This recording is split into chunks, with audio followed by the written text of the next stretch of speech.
Where did we leave off?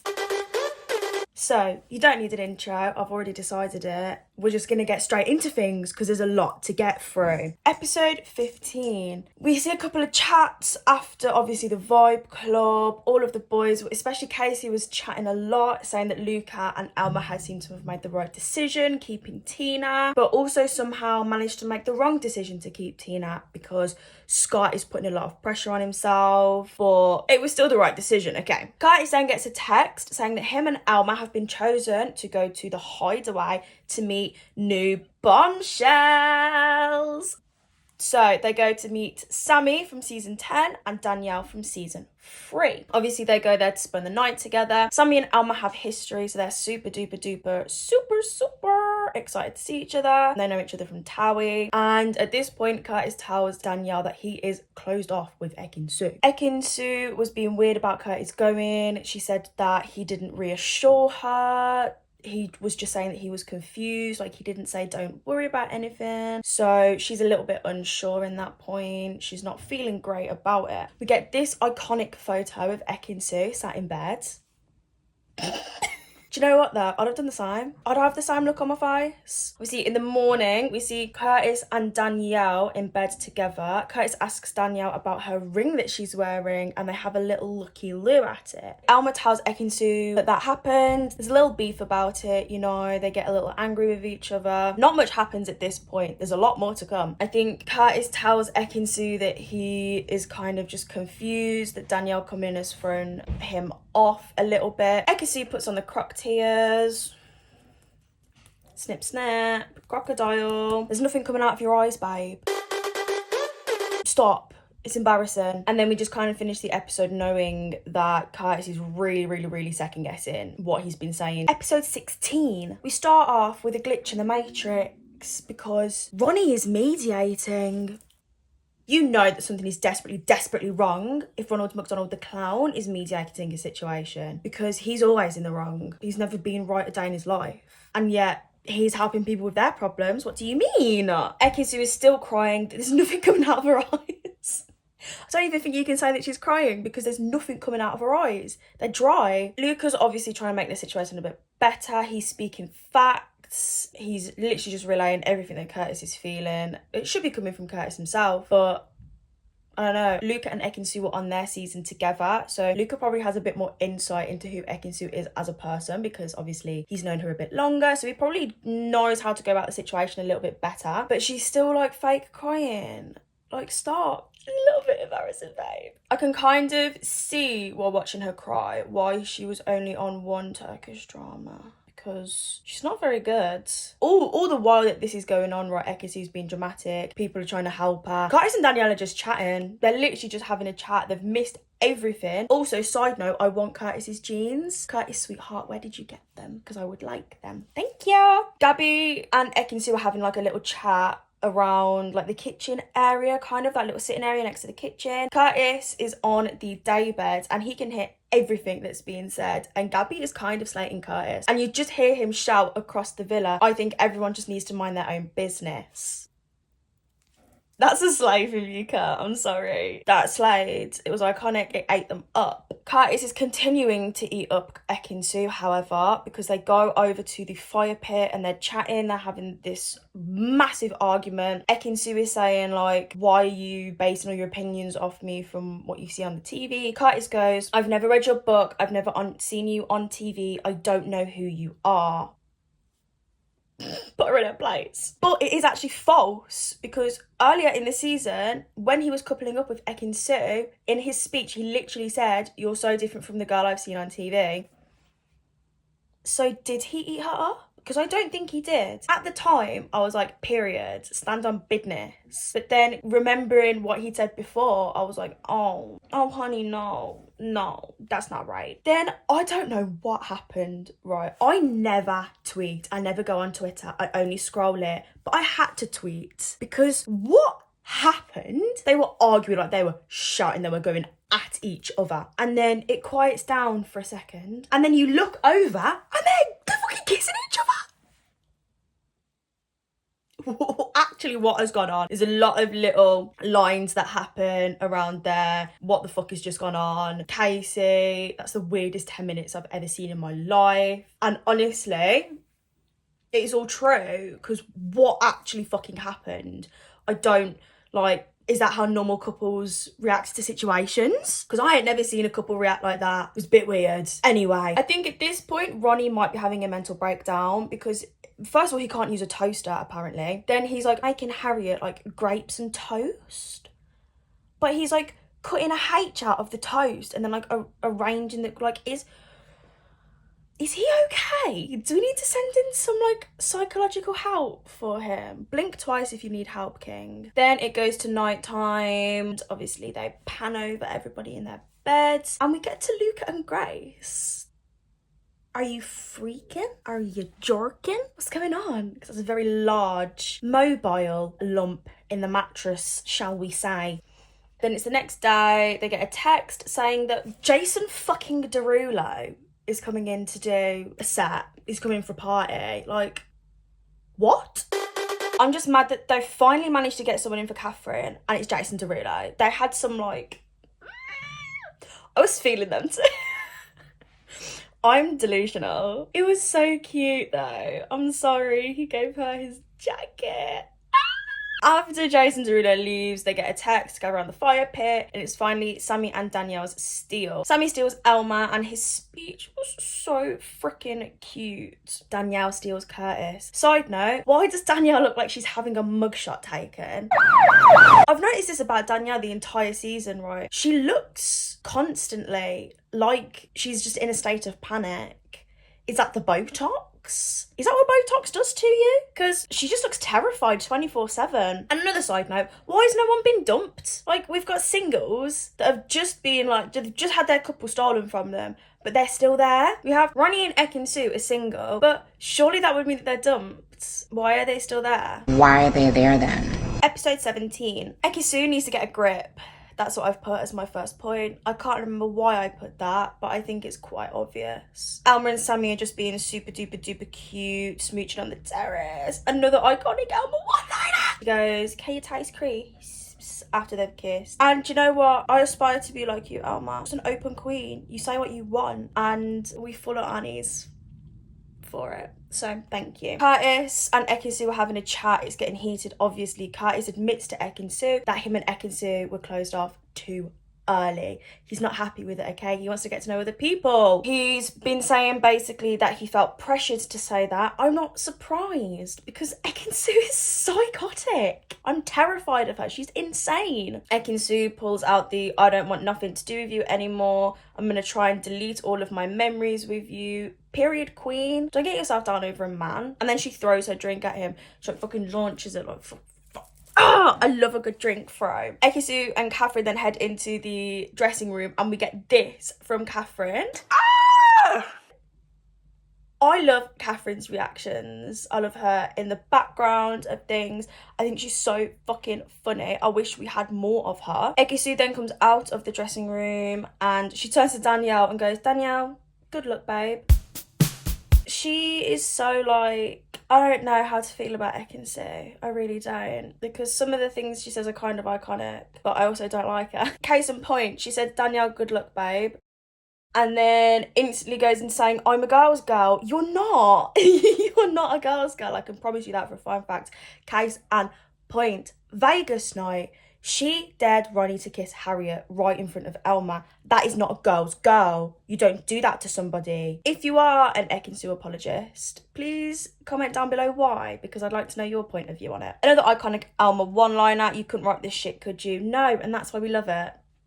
We're so here for it. Curtis and Danielle are having a chat. Can't remember what was said. All I remember is that the camera just pans and zooms in on Ekin-Su staring them down, and it's so funny. Obviously, it's nighttime now. Curtis is going to go and sleep outside. He kind of like comes downstairs. He says goodnight to everybody in the bedroom. Comes downstairs, says goodnight to Ronnie. Ronnie says goodnight back. He says goodnight, Ekin-Su. She ignores him. Period. And then Curtis is just like eating outside. But it's really funny. When they wake up in the morning, it is silent in that bedroom. It's awkward. It's tense. But then we get a text come through. Catherine and Grace have been invited to go on a date with a new bombshell. Side note, they both look fucking stunning, like gorgeous. And before they go on the date, we see Curtis is having a chat and Harriet waves over at Curtis to make it obvious that they're staring. And Ekin goes, he's deliberately doing it now, as in having a chat with Danielle where she can see him. But like, they're outside this villa. You can't hide from anybody in that villa, right? There is no space to hide. You can't have a private conversation anywhere. Of course, you're going to be able to see him, Ekin Su. So we now meet our bombshell, Omar, from season 11. Obviously, that's the season that Grace was on, so they get a little reunion. Now, they had a little teeny thing in their season, but Grace pretty much shuts him down, says that she's really happy with Luca. She's pretty much closed off with him. Cuts back to the villa, and Scott's just still not feeling it with Tina. I'm sick of it. I'm sick to my back teeth of hearing how Scott is just not feeling it. He's got this girl who he gets on with really well and she's like perfect for him, but he's just not feeling it. Like, that's what gay people say, Scott. That's what gay men say when they're in a straight relationship, okay? Obviously, we now cut back to Omar and Catherine's date and they like immediately start talking about having kids. Like, Catherine, babe, I know things weren't working with Naz because he was a slow burner, but this is like lightning, ridiculously fast. Good job! How? This is your first date. Luca and Grace's reunion after that date was so cute. And then they go over to have a little chat, boys chat, girls chat, and Ronnie starts sticking his nose in. Obviously, he was also in the season with Grace and Omar. He starts saying like, oh yeah, they had like a little thing. Omar says the word kerfuffle. I just had to bring that up into conversation because you're a grown man. Why are you saying princess words like kerfuffle? That's for the girls and the gays. You can have it too, I guess. Girls, gays and days. It's not for grown men. Men, gross, nasty little creatures. Kerfuffle's a fun word that we use. You're not allowed it. Tina and Omar have a conversation. Obviously Omar asks how everything is with Scott. Tina goes, we're good. Like, we've just had one blip, but we're good now. I think you need to have a chat with Scott, princess. We then go down to a recoupling and it's boys' choice. As I've said before, I think that's rude. I think it's muggy. Why are boys choosing? They're not mature enough to choose. I've also put down that Grace's hair is in a slick fuck ass bun this time. We have our couples, obviously recoupling. It's Omar and Catherine, Luca and Grace, Ronnie and Harriet. Side note, Harriet got the cutest speech off Ronnie. I'm inching towards stopping calling him Ronald McDonald the Clown. We'll see how his performance goes through the rest of the season. But for now, he's still Ronald McDonald the Clown, but he's kind of redeeming himself ever so slightly. Casey and Gabby, Sammy and Alma, and then we get to Curtis's choice. There's 3 girls stood up there: Tina, Ekin Su, and Danielle. And it goes to a cliffhanger. You literally, we hear Curtis go, and the girl I'm going to choose is... And the end credits! It broke me, it shattered me, because you know what as well? That was a Friday night episode. It was a Friday night episode, so we had to wait till Sunday. And to make matters worse, on Saturday, I check my group chat with my besties and someone sends in this photo. Because what do you mean? It was a really tough couple of days for me, mentally. I'm trying not to cry. Anyway, episode 18. We head back to the recoupling and obviously Curtis had been saying, like, I've got one girl who really wants to get to know me. We obviously had a couple of chats together. And then I have another girl who's said she hates me, she never wants to talk to me ever again, and she's going to remove all of the memories of us together. So naturally you go, okay, he's going to pick Danielle. He doesn't. He picks Ekin Su.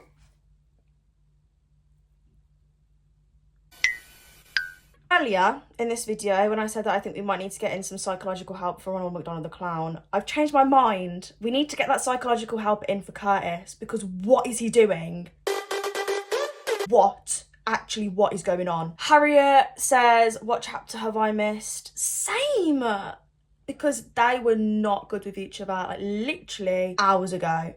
they were not on good terms with each other, so why would you couple up with her? I don't understand it, okay? I just don't get it. We then continue with the recoupling. Scott picks Tina and Ron picks Danielle. All the while that we're watching those last two recouplings, all I can see, because the camera keeps on zooming in on him, is Curtis just looking fucking miserable. He does not look okay. He does not look like he thinks he's made the right decision, and I'm convinced he's second guessing himself completely. But obviously, who can say? Do you know what I mean? I'm not Curtis. I don't know what's going through his head, but that's what it looks like to us. Alma, another iconic one-liner. Thank you, Queen. I love you. She says, that was so cute. So glad we don't have to share a bed anymore, to Ronnie. Period. I'm so over Ekin-Su and Curtis, because they then go and have a conversation about why Curtis picked Ekin-Su, and they're just chatting, and we just hear two little comments from Curtis. He goes, how romantic is this? I'm thinking I want to kiss you. What? What do you mean? I genuinely think that there might be something medically wrong with this man. Or maybe it's just men in general, I'm not too sure. How are you so delusional? And can you give me some tips? Because I want to get more delusional. We pan over to the girls are stood, or a couple of the girls are stood in the kitchen area, obviously getting a little snacky snack. And we get two iconic lines. Gabby, can we not talk about it? Because it's like, whatever. Oh, wait. Can we not talk about it? Because it's like, whatever. Yes, guys, I did go to uni in Liverpool. I can do a Scouse accent.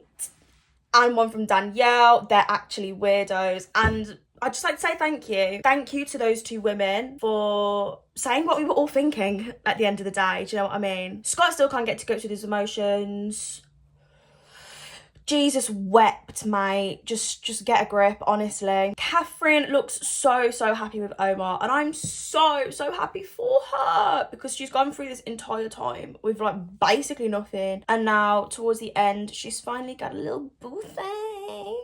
And it's real cute. Luca, my sweet boy, he gets all in his feels, he gets up in his emotions. He says to Grace, you made me believe in love again.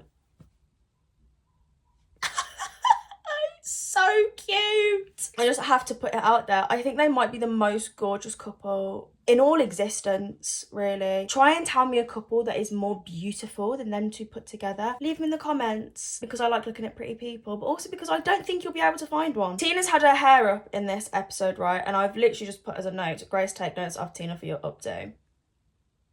Scott and Tina have a chat. He's obviously like trying to explain himself, how he's feeling. And it's really quite sad, because Scott really does seem so genuine in what he's saying, but it's just not the one. Do you know what I mean? Like, that whole conversation is just not it. It's literally taken this man like, what, 4 days to get his emotions in check. Like, surely it's just you know how you feel, especially about another person. Like, he's just wasting her time at this point. It's just rude, and I love you, Scott, I really do, but this was a bit muggy from you. Obviously, Tina starts crying, goes in the dressing room, and Scott follows her in, and Elma starts popping off at him. She's going off. Took it a little bit too far, I get it. She's just starts telling him to go home. Casey and Luca are just stood there looking mighty fine. Gabby is like trying to support Tina, but I think Alma really struggles to read the room in that situation. Like, Tina was uncomfortable, Scott was uncomfortable, and it's like, if neither of the people in the couple want to talk about it, why are you sticking your nose in where it doesn't need to be? Do you know what I mean? Omar says, I think everyone just needs to go to bed. Yeah, just go to sleep, sweethearts. I didn't think we'd get another one of these this season, but we get a picture of Scott stood outside. What is it with these boys and having to just stand outside? It's weird. And we go to the next morning, and Curtis is obviously trying to make Tina feel better, and again he's just a bit weird. He goes, you are a very cool person. That's like all he has to say, like, as a compliment. Whether he's just still scared of Ekin-Su, thinking that he's gonna start trying it on with other girls, whatever, but it's so weird. We get a little chat with Elma, because yeah, she was being a gobshite last night, but we kind of get to understand why she was so pissed off. Obviously, she was friends with Kaz, and she had to send Kaz home to keep Tina, because it seemed like the right choice, because obviously her and Scott were getting on. Now we find out that Scott isn't doing good with Tina, and it, like, obviously Alma has this guilt now that she sent one of her friends home, when the reason she sent her home it doesn't seem in her head currently as a valid reason. So yeah, I do kind of get her. Danielle says, this place does mad things to you. Facts. I've never read something more true than that, because I don't think I've seen a normal interaction all season at all. And then, guys, the dreaded time comes. And I knew that I was going to cry when, instead of Scott saying, like, oh, Luca, can we have a chat? He goes, Luca, I need you.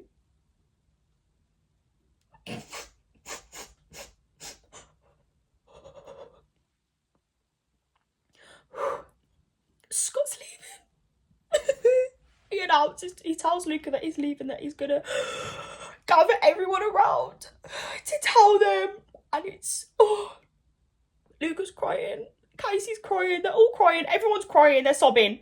So am I, in my bed watching them. Then while Scott is saying goodbye to Tina, he goes full dad mode, and he's being really cute, like telling her that it's not her fault and that she just needs to have a good rest of her time in there. He leaves on a good note because he says, Curtis, stay away from Tina.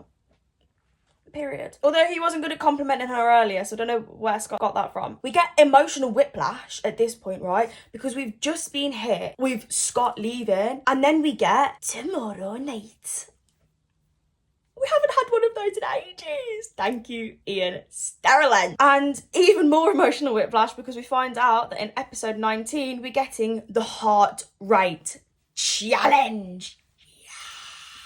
Yes.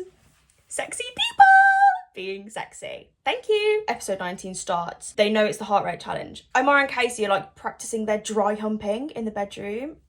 That was kind of weird and kind of gross. Then obviously everybody comes out in their little outfits. We've got a couple of the girls with their sexy little whips, and they're going ham with them. They're whipping everybody, and I like it. Thank you for being a little dom. I love them. Dominatrix vibes. I've put that Grace knew she had to let go of the slick back for this one because it's not sexy.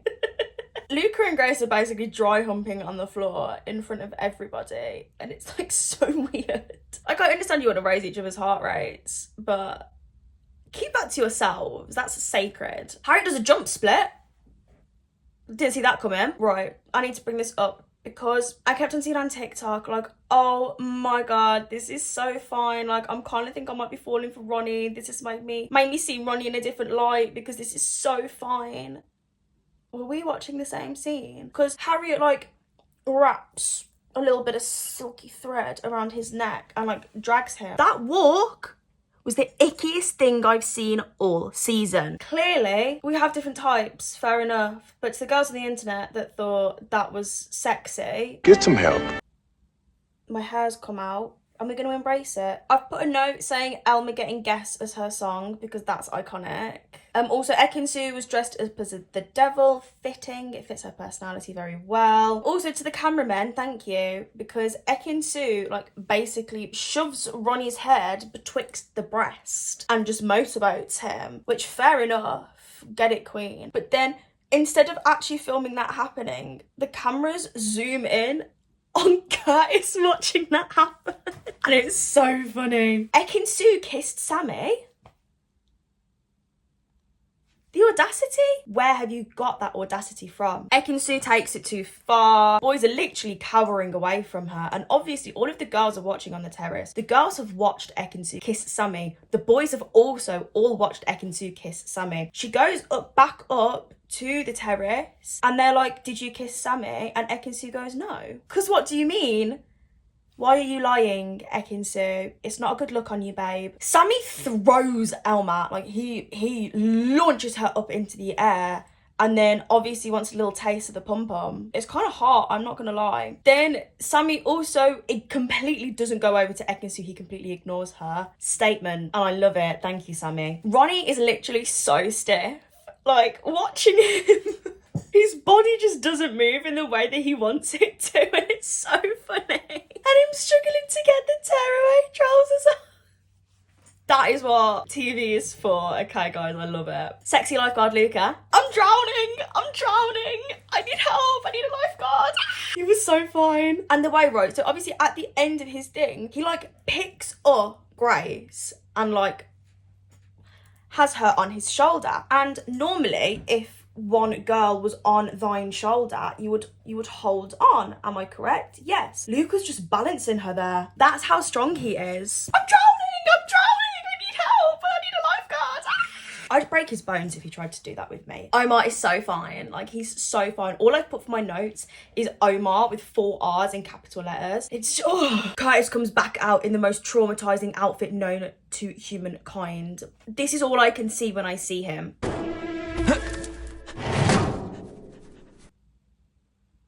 I can't see anything else. It's disgusting. He also knee slides on wood, which some people can't even do that on grass.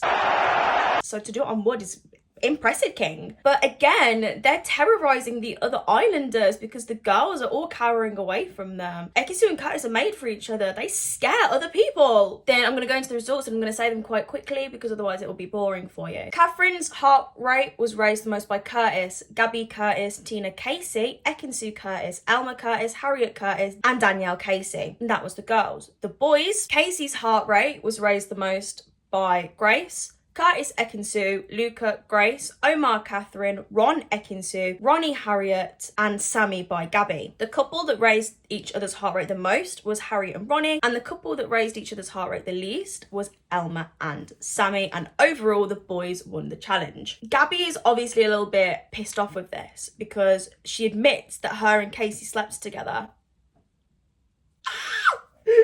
Good for you, queens. They have a little talk with each other. They're obviously both a little bit frustrated. You can really tell that. Gabby feels a little bit mugged off. Casey's like, it's just a challenge. Like, it is what it is. Ekinsu is still lying about kissing Sammy. She gets caught out as being a snake. Casey, give your teddy bear to Ekinsu because they belong together. Catherine calls Ekinsu over from the kitchen to have a chat with Elma. And Catherine gets her over by saying, babe, leave the food come. You could never get me to do that. Food could come with me and I will come straight away. If you tell me to leave my food, we're gonna have problems. Harriet admits the only reason that Curtis raised her heart rate so much is because she was traumatized. Same. Harriet also admits she's not ready to be closed off with Ronald McDonald the clown. Ekinsu starts chatting. The only reason that like she lied about kissing Sammy was because she blacked out.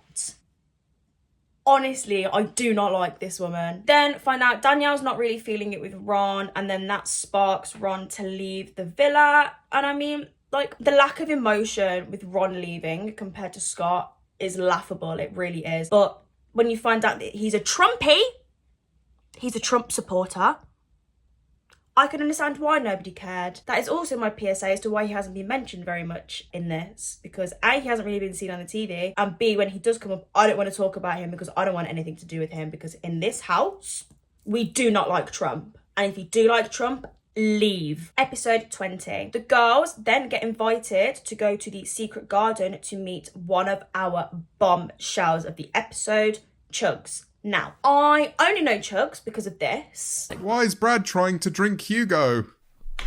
What? Why is Brad trying to drink Hugo? Well, yeah, look, Brad chugs Hugo. But that's more than I knew some of the people coming in because I haven't watched many seasons of Love Island. Obviously, all the boys are trying to eavesdrop, listen in, and someone goes, who's Chugs?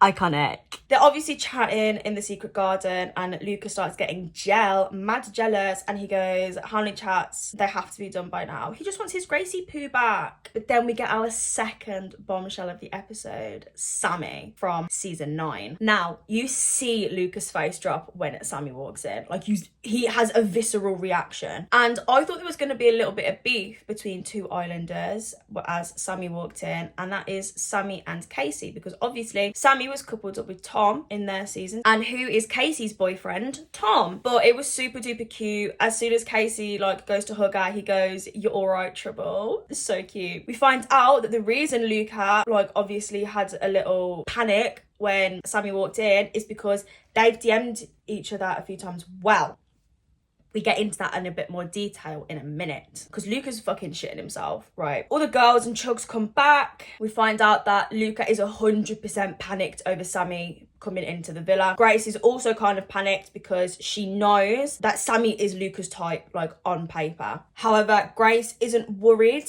about Luca. She thinks obviously they're all okay and everything. I don't know why, but at this point, Sammy kind of thinks that Luca is free range, that like she can go after him. And I think it's because Luca hasn't made it clear that he is off limits. So we get a chat with Sammy and Luca, and Sammy basically apologizes for ignoring Luca's message because she either didn't read them or left it unseen. And then Luca says that the only reason he messaged her was because she sent one first. She wasn't aware of that. Either something more is going on than what we're being told or what we're being let on to know, or they just genuinely can't remember what happened. It's all a bit weird, guys, I'll admit that. We go over to Danielle and Chugs having a conversation together. We find out that they both love meeting a partner's family for the first time.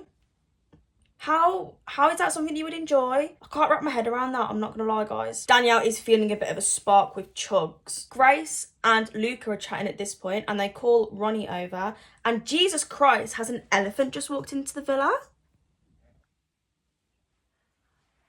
That's some hefty running, Ronald McDonald the clown.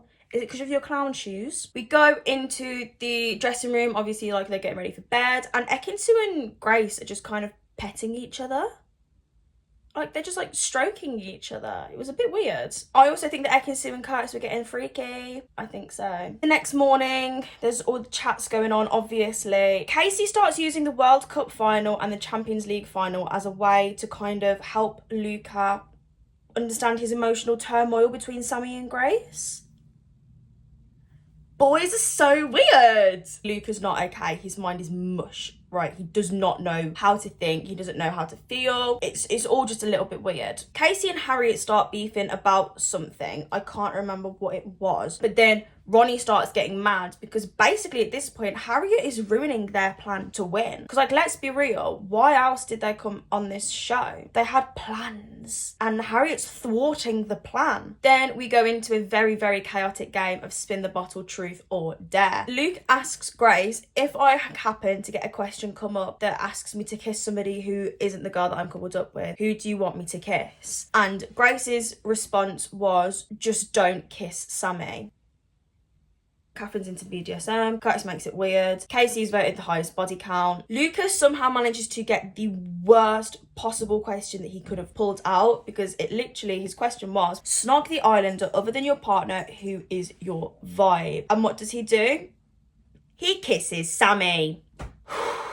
Your redemption arc, Luca. You're really quickly ruining it, okay? There's a lot of, like, little sneaky comments going on between Luca and Grace. Grace tells him to just shut the fuck up. Hilarious, thank you, give me 20. Ekin-Su gets asked to, like, who she would have a threesome with. She picks Curtis and Danielle, so we get a girl kiss!